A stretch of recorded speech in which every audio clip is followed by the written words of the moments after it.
Greetings, and good afternoon, Juneteenth family. Welcome to another weekly edition of our Lunch and Learn. E is exhaling, having an opportunity to breathe, to rest, to refill yourself and rejuvenate yourself, because no one can pour from an empty cup. As you evolve and become more of yourself, you begin to attract the people that are there for you. Amen. So everything you need is in this space.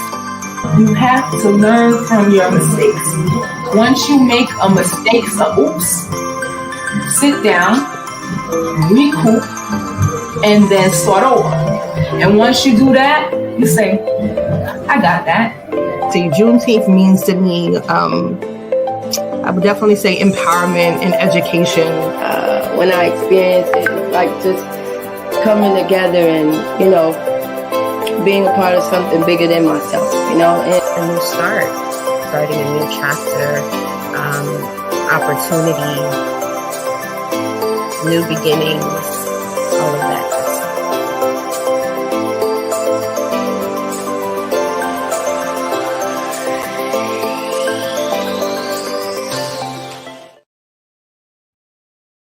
Good afternoon, family. Welcome to this week's Lunch and Learn by Juneteenth NYC. I will be your host for today. I'm Kimberly Fennell, one of the board members. I can't hear you.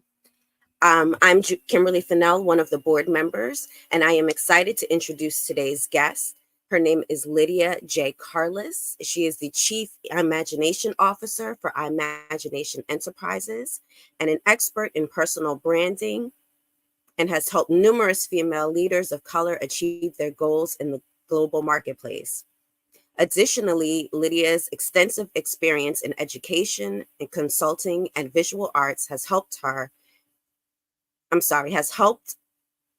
let me repeat that. I'm sorry so much. Lydia's extensive experience in education, consulting, and visual arts has helped her clients see what is, imagine what can be, and work creatively to get there together. She's also the founder of C-Suite Picks Division, which captures corporate and nonprofit events, purpose, and dynamic professional portraits.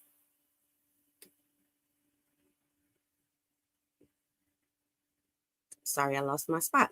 Helping people communicate their brands in a unique way. As the Chief Program and People Officer for Accelero, Inc., Lydia has been instrumental in bridging the gap between young children's inherent potential and their achievement in school and life. Lydia's passion, expertise, and experience make her an invaluable resource for any organization looking to build its brand and empower its leaders. So without delay, let's bring Lydia to the stage. Welcome, Lydia. Thank you, Kimberly. Thanks for having me. It's our pleasure. We're so glad you were able to join us today. So we'll get started with the interview. Can you tell us a little bit about yourself and what led you to establish C-Suite Picks and how it has evolved over the years? Sure. I am a child of the South. My parents are from Gould, Arkansas, a small rural town in southeast Arkansas. They were both, grew up farming, sharecroppers, chopping cotton, doing all the things to survive. And they figured out that education was the route, or maybe their parents figured that out for them and helped them to get the vision. So they were able to leave Gould and get educations and instill that in their children. I grew up in Pine Bluff, Arkansas, but surrounded by education and Black excellence, and got into photography, which is my C-Suite Picks work, by way of a brother, my brother Julio, or his name is Julius Jr., but we call him Julio. He is 3 years younger than me and suffers from schizophrenia. And he accidentally burned down our childhood home and destroyed our pictures, which is, a travesty, but no one was hurt. Pictures can be replaced, or even if they can't, you can create new pictures and new memories. So I got into photography because we had a dearth of family pictures, and I really wanted to preserve new family memories and do it in the cloud, so that if there was another fire, our pictures would be safe. I am a researcher by nature and by school. So when I got into photography, I started taking classes and buying all the equipment and reading all the books. And my husband one day said, you're spending a lot of money on this to be taking pictures of Dia in the bathtub. That's our daughter. So he was like, can you try to make this a tax write-off? And so I got into my photography business just to make back the money every year that I was spending on courses and on books and all of that, and learned when I decided that I'd be moving into full-time consulting that having multiple streams of income and having residual income would be a smart thing for me to do. So I figured out, taking pictures of people like me, women who were building their own brands, maybe separate from whatever their organization or their institution's brand was, especially women of color, that we could use support in doing that. And so that became my niche after a couple of years. It's like really honing in on this C-suite chick. So either you're in the C-suite in a corporate organization, or you are the C-suite of the CEO of your own organization, own brand that you are building, and how do we help you show up as your best self in the global marketplace? And so my work has evolved to pretty much exclusively focus on that client, and so helping her, both look like her best self, and that means clothes that you would actually really wear, in surroundings that you would actually be in or would aspire to be in, so that when a consumer, when a partner, when a client is looking at you, they are really seeing you, and because that's who people want to connect with more than my education or more than any thing I've done. Is they want to know who I am and can they trust me? Do I show up authentically? And I want to capture that in photos to the best extent possible. That's a wonderful concept. I love that. So can you tell us about your experience working with national corporations such as PNC Bank and Radio One, and how your work has helped these organizations communicate their unique brand? Yeah, so with PNC and with Radio One, I shot some of their, or captured, shot might not be the best word to use, but I captured some of their talent. So some of their folks who are VPs, or different levels of work in the organization. And then on the Radio One side, folks who are actually on air talent on the radio, and so helping them show up as authentically them and show the connection that they had with each other. So radio shows often will have two hosts. And so how do you show that those hosts actually really like each other, actually talk to each other when the lights go off or when the air goes off? So when it goes off the air. So that is what I did for Radio One. For PNC, I captured a few of their executives, and it's a bank, so it's a lot more staunch, but I have a rule that I do not shoot pictures with the fake gray background. I only shoot images in real environments. And if you need it on a gray background, I can shift that for you after. But then you still have a beautiful image of yourself, and you still have that image that you want to put on Facebook or on TikTok or somewhere else where you are really like showing up you. Or if you're going to present, you don't need that gray background. You can like actually show yourself in a home background, like what you have behind you there. So even with PNC Bank, the folks who I worked with, we did that in an executive apartment, and went all around the grounds, inside and outside. So the folks have beautiful images of themselves that they can continue to see, but then they also have their gray background for the website if that's what they need. I was going to ask about that because I know I have a friend that worked for a financial company, and they had these really, really strict rules about their headshots and the colors of the backgrounds and what colors they could be wearing, like in their photos. Yes. So Yes. you kind of explaining that is great to kind of elaborate, having, the alternative options for capturing their authenticity in those photos. Yeah. Yeah. And I love to add jewelry as well, Kimberly. So, there's no rule against having a great statement necklace or some really dope earrings. So, like if you need to have a jacket on, because I have captured lots of financial services clients, and they do have a rule about needing a blazer. And so I'm like, well, that could be, a kente blazer. It doesn't have to be tweed. It doesn't have to, it doesn't have to be wool. We can switch that up and still be within the rules.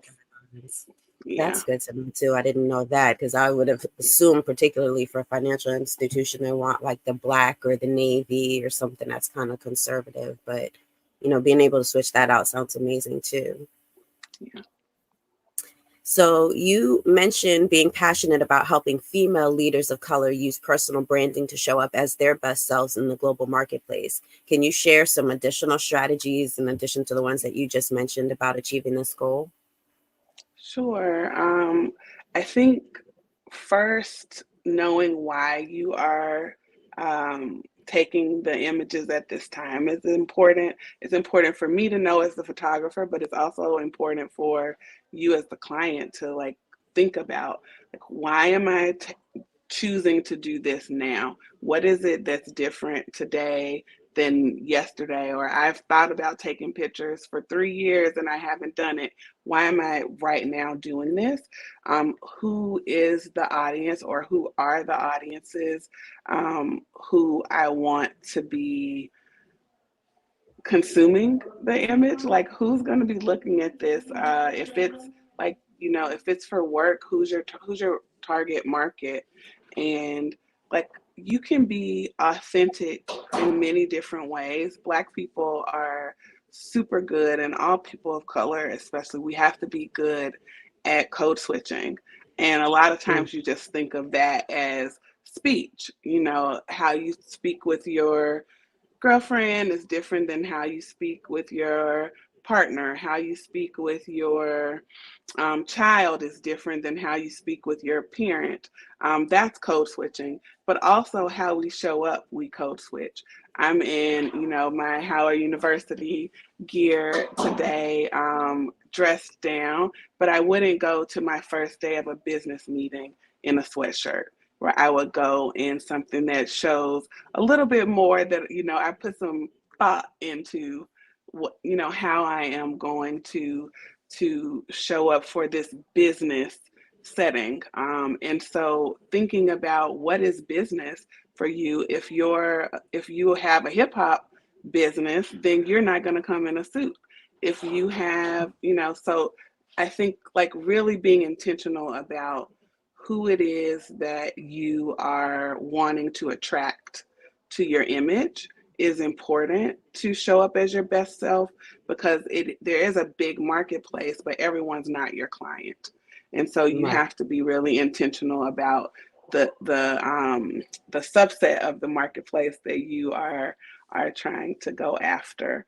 Another thing I think is important is thinking about being relaxed and not being like worried or anxious or I hear a lot, I hate pictures, or I never have liked taking pictures, or like all of those things. So it's important to me that that will show up on camera if that is how you're feeling when I'm snapping. You know, if you're nervous, then you're tight, your body is tight, your smile is not going to be as natural, it's going to be fake. And so like I will often say, oh, that's a fake smile, like let's try that again. And often, you know, just that will like release some stress for people and allow them to laugh and just again come back to themselves.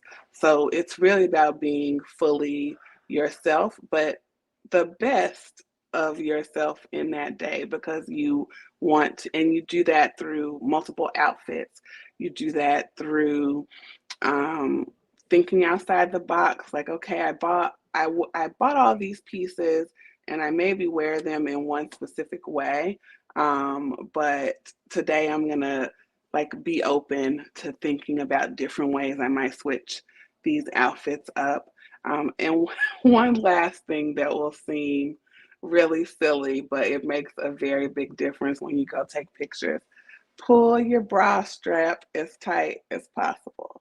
Like we do not want our mom boobs on the camera. We want the girls like up and as like at attention as possible, because that's another way that it helps us like look fully put together. So I'm always, you know, touching my clients and pulling that strap as tight as it can possibly be, because it also like brings you in, and it just helps us all look like our best selves. Wow, I haven't heard that tip before. That's a good one. I will make note of that for future photos. So you are also the Chief Program and People Officer for Accelero Inc. How do you ensure that the organization's anti-bias approach is reflected in all of the aspects of its programs and services? Oh my gosh, it is a great joy, a great stress. It is like a huge responsibility and privilege to be the Chief Program and People Officer at Accelero. I actually just changed my title to Chief Learning and Impact Officer, and we got our first full-time Chief People Officer at the organization about 9 weeks ago. She is Oh, another, congratulations. oh my gosh, she's another Black woman, phenomenal leader, phenomenal people background. And I'm so excited for us to be partnering now in that work. So in my learning and impact work, I oversee still all of our direct content, like content production programming. So early learning, family engagement and health, professional learning. So all of our professional learning for the organization sits on my team. Our DEIB sits on my team. Our company's diversity, equity, inclusion, and belonging office sits on my team. And then our product team, so the folks who build out our technology and do our graphic design and all of that. And then finally, our performance and impact team work to understand how well we are doing at organizational health would be the best way to say it. And then are we having the desired impact? And so that's where I would start with how I work to ensure that all of our initiatives are grounded in anti-bias and grounded in diversity, equity, and inclusion and belonging. Is first by like setting standards for what that should look like. So we've developed audits, equity audits that we will now be deploying throughout our organization. We revamped with a very diverse team from across the organization, revamped our mission, revamped our core values to include dismantling inequities as one of our core values, and infused DEIB all throughout the other 4 values as well. And for the first time, we have a vision statement as an organization. And when I say that that work would not be possible, or the outcome would not have been possible without the diversity of experience, of identity, of role level and role type within the organization that participated on our organizational design team, it is 100% true. Like, we could not have achieved our vision, mission, and core values reimagining without that group, and have it be something that it like speaks to my soul and so many people in the organization. We're a for-profit early learning company. It's my first time working for a for-profit company. And there are so many ethical dilemmas that can be true in when you think about even nonprofit organizations that have made people very comfortable and sometimes rich on the backs of poor Black and brown children and Black and brown teachers. So if you think about, like, what are all of the ways where inequity can show up in that system, because, early learning was built on the backs of our ancestors. The first teachers in this country were mammies who were forced into enslavement and taking care of the master's children. And so that is how that work has evolved, and why there's been such a low level of pay, a low level of respect for the profession because of its historical grounding. And so there are so many opportunities in that to think about equity every single day. And I am like honored to work at a place where we can do that, and we do take the opportunity to do that. I think there's an irony in that you mentioning that the mammies and the enslaved were being the caregivers and being the initial teachers, and at the same time they weren't allowed to learn to read and allowed to learn to do these things. So there's this irony about that, and being put in that position when we weren't allowed to learn to read or learn to write and things like that. So I'm glad that you brought that up. And I think it's also very powerful that you are doing that work, and particularly in that position, especially now with all of the policies that are being put in place against diversity and against, leveling that playing field. So kudos to you for the important work that you are doing there as well. Thank you. In your opinion, what is the role of visual arts in education and professional development, and how can it be used to promote creativity and innovation? Oh my gosh, the role is paramount. First, especially when you think about young children, but I'll, zoom out to society. We are a visual people. We have always been visual creatures, barring any difference where we might not, might have a disability or something. Like, we are visual creatures. And now when you can have your phone and be looking at beautiful graphics all the time, you are not going to come to school, come to a professional learning event and be engaged if you don't have visuals. If you think about for children, especially the Clarks, Mamie Clark and her husband, Kenneth Clark, conducted the baby doll test back in the 1940s, and then 50s. 1954 is when we saw it in court. But it was demonstrating that Black children, young Black children, had already been conditioned to preference white dolls over dolls that looked like them because of the power of visual images and the power of visual media, and of course racism, which everyone is negatively impacted by racism, and Black people, we carry internalized oppression because of, it's like in the air we breathe, so we can't escape it without real intention.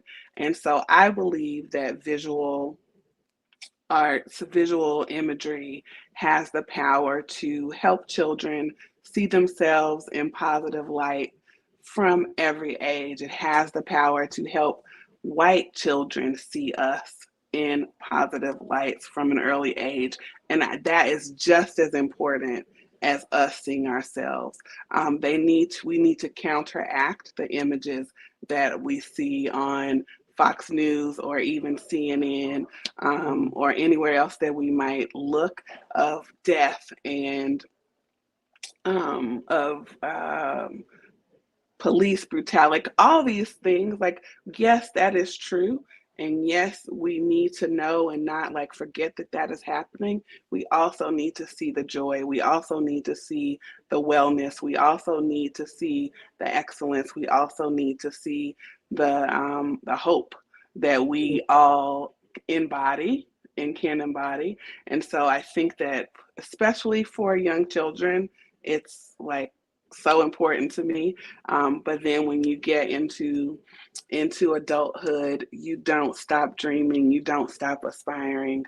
And visual images, visual arts are another form of storytelling.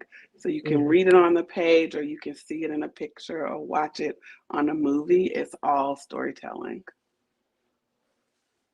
Amazing points.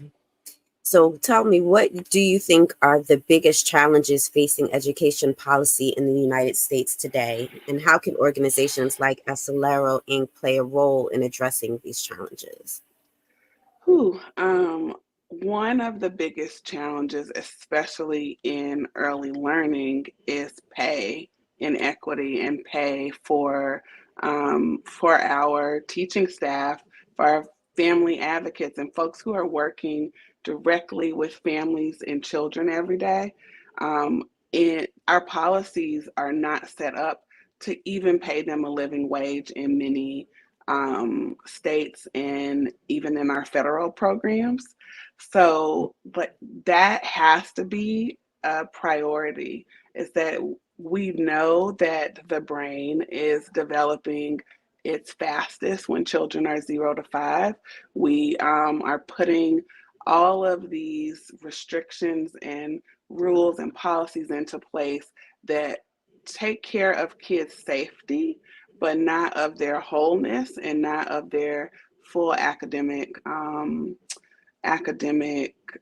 growth and development during that time. And I think if you are going to require of teachers that they do support children's whole selves, so their physical, mental, emotional well-being, joy, and like their learning and academic development, we need to invest in those teachers being able to afford to go to school, because you can't afford to get expensive loans if you're going to go into a profession that does not even pay you a living wage. So I think that policy has to be foundational to disrupt the inequity and really centuries long inequity that goes back to us not being able to read and write, that goes back to, all you need to do is love the child and that's enough. And but you have to love this child with no pay. So like how do we completely dismantle that?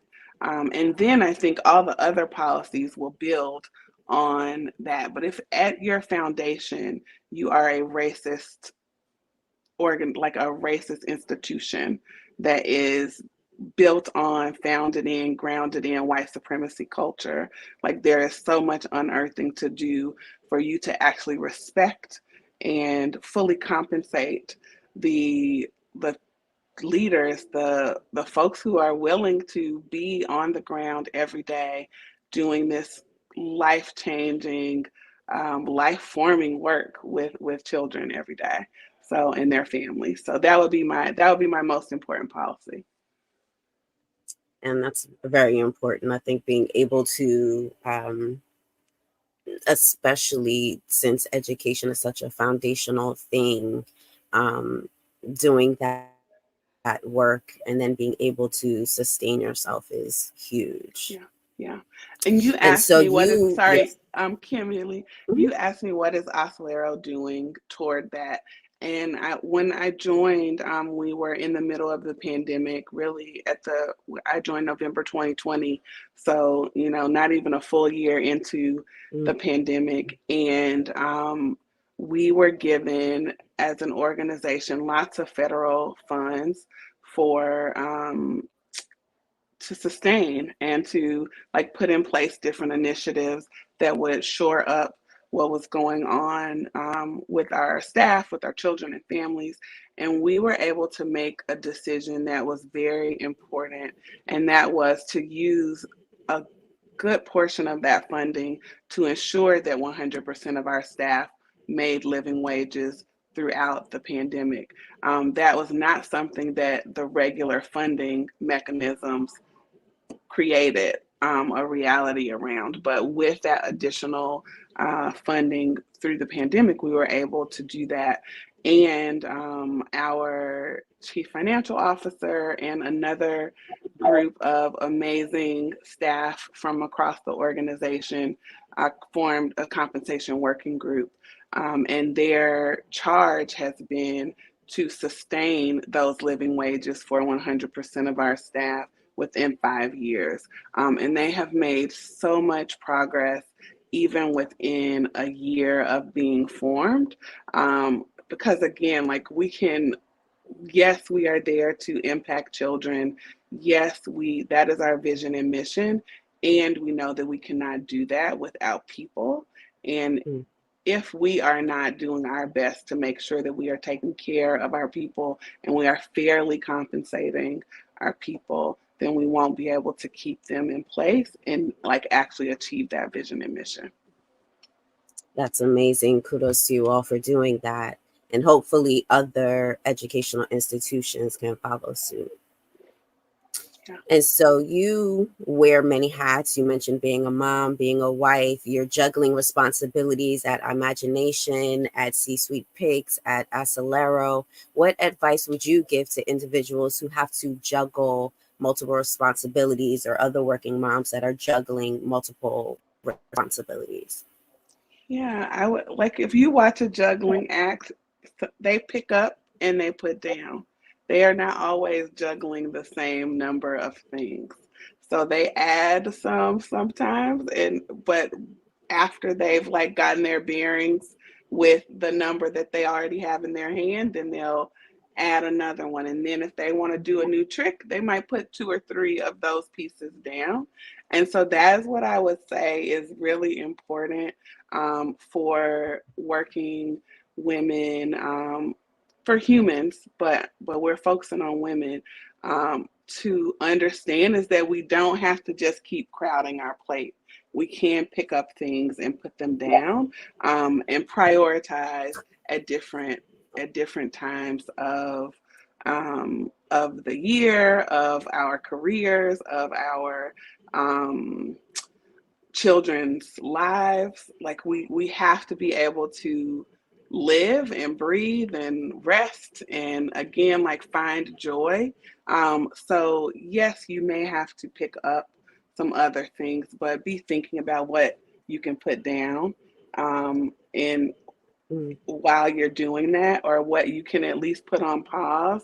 And when I started work at Accelero, I had to reprioritize, well, what is my consulting work going to look like? And then once I got into the work and saw how much it is. Okay, now I can't. When I was consulting full time, I did photo shoots every month. Then I went to every quarter. And so I'm not like fully putting things down, but I'm reprioritizing and saying, okay, I cannot do everything at the same time. Nobody can do everything at the same time on their own, at least. And so thinking about how you might make things look different to still get to do all of the things that are important to you, but you may have to do some more and some less, and then just be willing to keep shifting on that. I think that's hugely important. It's powerful advice. And so, looking ahead, what are your goals for the future of Imagination Enterprises and your work at Acelero? And how do you see yourself continuing to make an impact on education and the visual arts industries? I have got, so I'll start with Acelero. We are reimagining a lot of our work. We're a 23-year-old organization and have been doing amazing work in the communities that we serve. We are now operating in 30 states and Puerto Rico, serving children and families in all of those places, and we continue to learn. And so as we've learned both, what can work more effectively academically, what can work more effectively with family engagement and health from a content perspective, we also are thinking about and learning like what needs to be working better culturally, like how much more culturally relevant, culturally responsive, anti-bias can our materials be for the families and the children we serve, but not just externally, because if you just put it on the paper but you aren't actually working on yourself, then some things are gonna get lost in translation.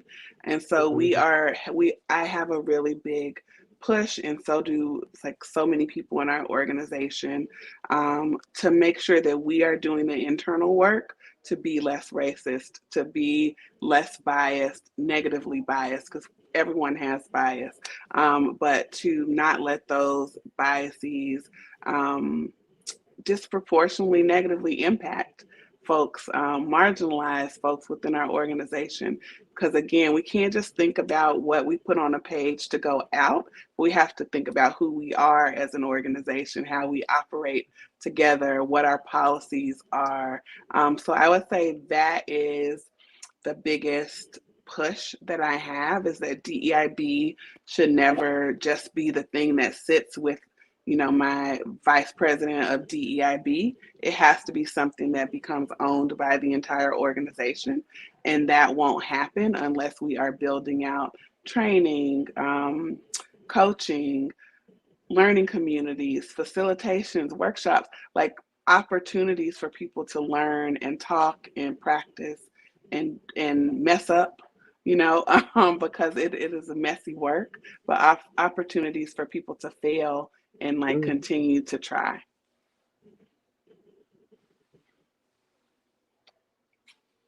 Amazing. And so there are a few questions that we ask every guest as we are winding down the interview. So we're going to shift into those questions now. And the first one is, we have been celebrating all year long the 50th anniversary of hip hop. And so we would love to get your insights on who one of your favorite hip hop artists are.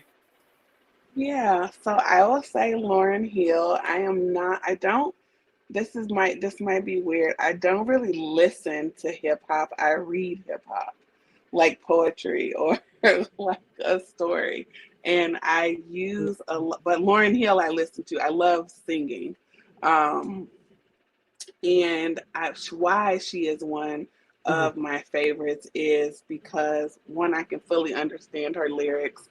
They resonate with me personally, and again, I said I grew up in Pine Bluff, Arkansas, so I don't have the big city context to to fully engage with a lot of hip hop, and I'm older, so just like lots of many reasons. But I absolutely love reading Jay-Z. I love reading Nas. I love reading oh gosh, Biggie. Like, I love reading the lyrics and finding nuggets because there's so much genius in the lyrics of hip hop. Like, if you do not think that Black people are smart, and I know other folks have also developed hip hop, but I am, and when I think about where we show our genius, genius in so many ways, and one way is through hip hop.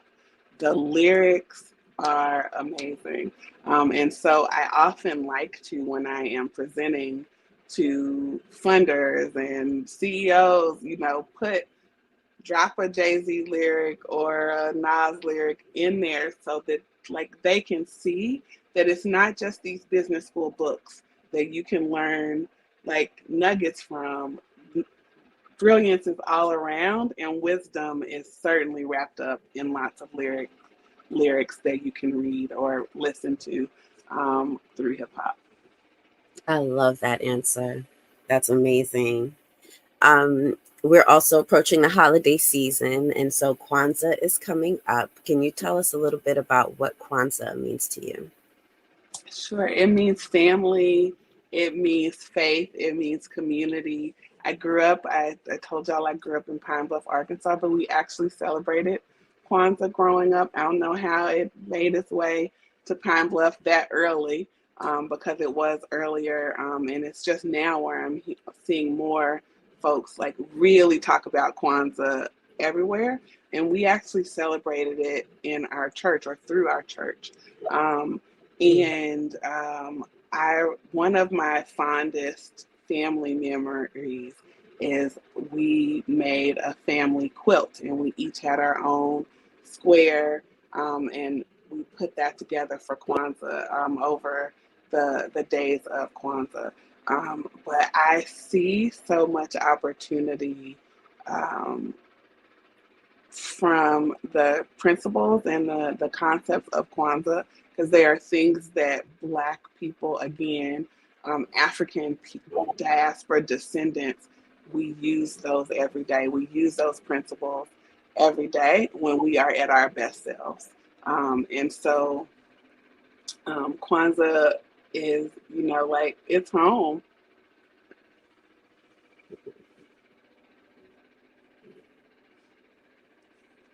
I think we might be having amazing. That's a great, and I love the there we idea go. of doing a family quilt. That's a great. There we go. Yeah, I was saying I love that answer too, and I love the concept of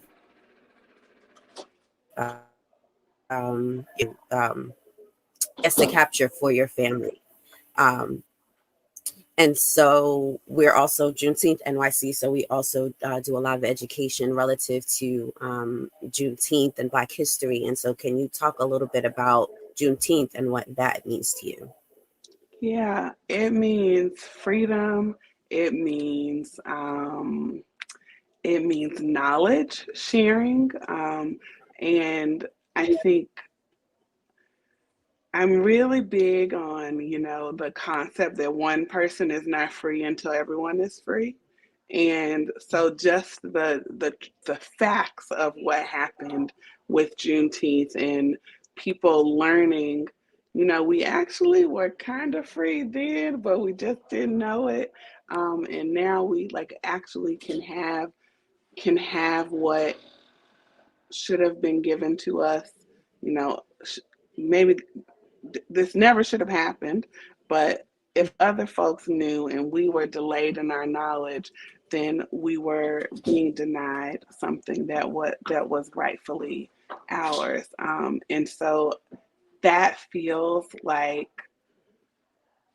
the best of what white Americans said they were trying to create when they came to the United States, and what we said we were trying to do of freedom and justice for all and life, liberty, and the pursuit of happiness and all of those precepts. Juneteenth to me means that there was more opportunity for that to be true for everyone. Great. And we've covered a lot during today's session. So what are the key takeaways that you want people to leave with from everything that we've discussed today? I would say I want people to leave with remembering that juggling means you put some things down and you pick some things up. Like that it is not that you just are perpetually having the same amount of things in your hand, moving them around, but that you can ebb and flow and you can completely remove objects and people and projects and work as you grow and build and add on new things, so that you can also rest, so that you can also have peace and joy and be well. Great takeaway, because we need that. We need the peace and the joy and the rest. That's so important. And if people want to connect with you after the session is over, are there social media platforms or websites, or how do you recommend that people connect with you beyond today's session? Sure. I'm not on TikTok, unfortunately. Maybe I'll get on there, but I feel like I would not rest. I would just be like consuming it all the time. I am on Instagram at iWanders, EYEWANDERS. I'm also on LinkedIn at my name, Lydia Carlis.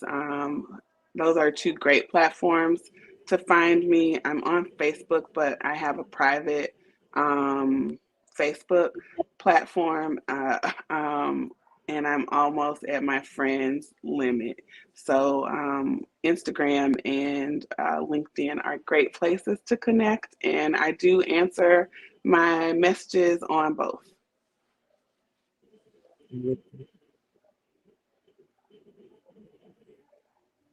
Awesome. So we thank you so much for joining us today. It was such a pleasure talking with you and learning about all of your business endeavors and how you manage and juggle everything and all of the great work you're doing. So thank you for joining us and participating in today's Lunch and Learn. To our community, thank you so much for tuning into our Lunch and Learn. We hope you found it as informative and uplifting as we did. And don't forget to mark your calendars for next week's Kwanzaa celebration. And be sure to check out our website for early bird vendor registration, sponsorship applications, and advisory board applications for Juneteenth NYC 2024. It's going to be an amazing event. And while you're at it, make sure to like, share, and follow us on social media at Juneteenth NYC. Thank you, everyone, for joining us. Enjoy the rest of your afternoon and have a great day. Thank you.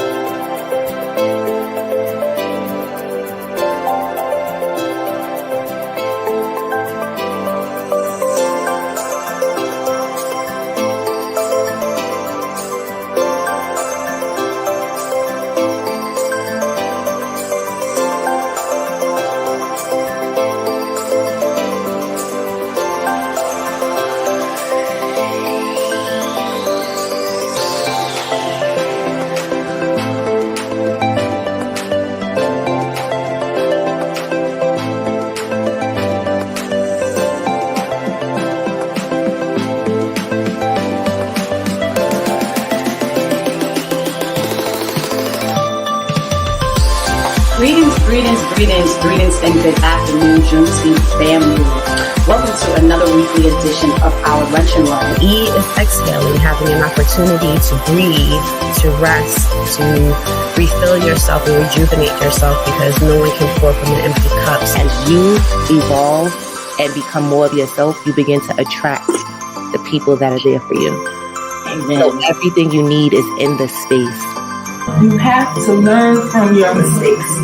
Once you make a mistake, sit down, recoup, and then start over. And once you do that, you say, I got that. See, Juneteenth means to me, I would definitely say empowerment and education. When I experienced it, like just coming together and, you know, being a part of something bigger than myself, you know. A new start, starting a new chapter, opportunity, new beginnings, all of that.